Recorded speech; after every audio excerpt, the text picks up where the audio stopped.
అందరికీ నమస్కారాలు. ఓం శ్రీ గురుభ్యో నమః. నమస్కార ప్రియో భానుః అంటారు. సూర్యుడు నమస్కార ప్రియుడు. అలంకార ప్రియో విష్ణువు. విష్ణువు అలంకార ప్రియుడు. శివుడు అభిషేక ప్రియుడు. వచ్చేది శివరాత్రి. అందుకని నేను ఎప్పుడో భాషాపీఠం చదువుతున్నప్పుడు మా మాస్టర్ ఎరసూరి మల్లికార్జునరావు గారు, మేము శిరోమణి గారు అనేవాళ్ళం. ఆయన మేమంతా కూర్చుని మా నలుగురే మేము భాషాపీఠం చదువుతుండేవాళ్ళం. వచ్చి ఓ శ్లోకం చెప్పారు. అది మీకు చెప్పాలని కాంక్ష నాకు. ఎందుకంటే చదువుకున్న వాళ్ళు ఎప్పుడు కూడా చదువుకున్నవి ఎవరికో ఒకరు చెప్పాలి అనే కాంక్ష చాలామందికి ఉంటుంది అనుకుంటా. నాకు ఇప్పటికీ అది తగ్గలేదు. నేను ఉపాధ్యాయ వృత్తిలో ఉన్నప్పుడు నేను నేర్చుకున్నది కూడా నా పిల్లలకి చెప్పేసేదాన్ని. పాఠాల తర్వాత మామూలుగా చెప్పేదాన్ని సార్. వాళ్ళు చాలా ఆసక్తిగా వినేవాళ్ళు. ఇప్పుడు నాకు ఎవరు దొరికా మీ అందరికీ చెప్పాలని ఒక కాంక్షలో చెప్తున్నాను, వినండి. ఆయన అన్నది ఏంటంటే,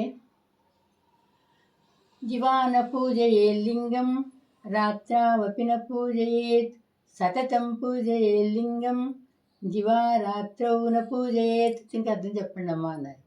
మేము అన్నాం, జివాన పూజయే లింగం అంటే, జివా అంటే పగలండి, పగలు శివలింగాన్ని పూజించకూడదు అన్నారు.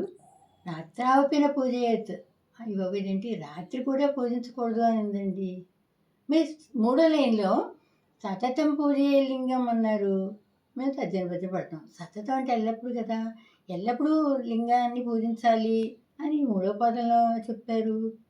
మళ్ళీ నాలుగో పాదంలో దివారాత్రోన పూజేది, ఎల్లప్పుడూ పూజించండి, రాత్రి పగలు పూజించకండి. ఇదేంటండి ఇంత విరోధం, ఎలాగా అని చాలాసేపు ఆలోచించాం. అప్పుడు ఆయన నవ్వుతూ శిరోమణి గారు అన్నారు ఇలాగ, దివాన పూజే లింగం, లింగాన్ని ఎప్పుడు కూడా దివా మొగలి పువ్వుతో పూజించకూడదు.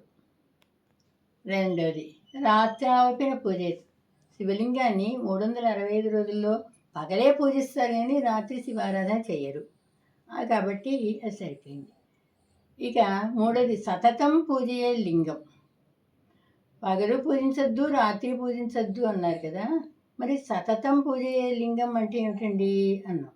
అంటే సతతం ఏదైనా హడావిడి ఏంటి అతను అంతేంటి, ఈ తతంగం ఏంటి అన్న ఇప్పుడు లోకంలో ఉంది. అది తతం అంటే వాద్య విశేషాల ఘోష. ఈశ్వరుడికి ఈ డమరుకాలు, శంఖ నినాదాలు, మరి వివిధ వాద్య విశేషాలతో భజనలు చేసేటప్పుడు ఓం నమ శివాయ, ఓం నమ శివాయ అంటూ వాళ్ళు ఈ తాళాలు వాయిస్తూ పాడతారు అంటారు. అది మళ్ళీ పెద్ద పెద్దవి పళ్ళాల్లో ఉంటాయి. అవి ఇలా వాయించుకుంటూ గల గల గల గలమని వాళ్ళు ఓం నమ శివాయ అంటారు. అది సతతం అంటే వివిధ వాద్య విశేషాలతో డమరుకము, వీరణము, తప్పెటలు, తర్వాత ఇవి పెద్ద పెద్ద తాళములు, వీటితో డమడమ నినాదాలతో ఆయన్ని ఆరాధించడం ఆయనకి ఇష్టమట. అందుకని సతతం పూజే లింగం. ఆయన పూజించేటప్పుడు వాద్య విశేషాలను ఉపయోగిస్తూ గల గల గలమంటూ ఆయన్ని పూజించాలట.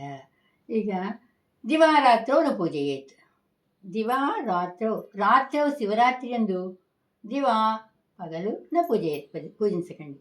కాబట్టి సంవత్సరం మొత్తంలో అన్ని రోజులు కూడా పగలు పూజించాలి. శివరాత్రి నాడు మాత్రం పగలంతా అభిషేకాలు రకరకాల రసాలతో విభూతితో చేస్తారు. రాత్రి మాత్రం అప్పుడు అభిషేకాలు చేస్తూ అప్పుడు పూజలు చేస్తారు. ఇదండి, అది నేను నేర్చుకుని మీకు అందరికీ చెప్పాలనుకున్నాను. మీరు విన్నారు.